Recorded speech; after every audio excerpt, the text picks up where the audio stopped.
बिस्मिल्लाहिर्रहमानिर्रहीम। आज हम बात करेंगे आयनाइजेशन एनर्जी के बारे में। ठीक है, तो देखो, अगर हम वर्ड ओरिजिन की बात करें, वर्ड ओरिजिन, तो वर्ड ओरिजिन में ये है कि ये वर्ड हमारे पास दो चीज़ों से बना हुआ है। एक आयनाइजेशन है, ठीक है, और प्लस जो है हमारे पास एनर्जी है। तो सबसे पहले हम इन दोनों को समझते हैं।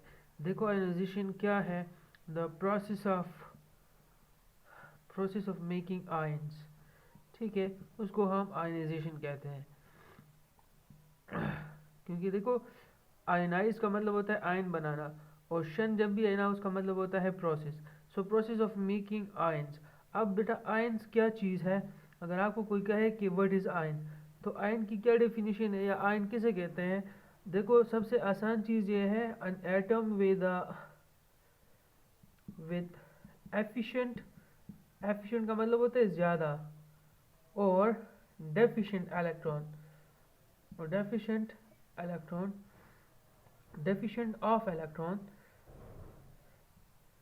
deficient of electron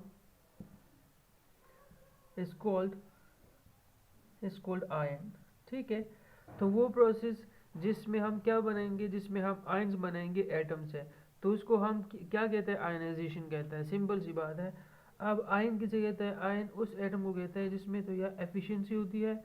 एफिशिएंसी का मतलब होता है कि उसमें इलेक्ट्रॉन जो है वो ज़्यादा होते हैं, या उसमें डेफिशिएंसी होती है। डेफिशिएंसी का मतलब होता है कि इलेक्ट्रॉन कम होते हैं, तो उसको हम लोग आयन कहते हैं। ठीक है, अब आयंस का जो बनाने का जो प्रोसेस है, उसको हम लोग आयनाइजेशन कहते हैं। अब मेकिंग एटम्स और टर्निंग एटम्स, देखो, turning atoms into ions, ions में, एटम्स को आयंस में कन्वर्ट करने के लिए आपको एनर्जी जो है वो रिक्वायर्ड होगी।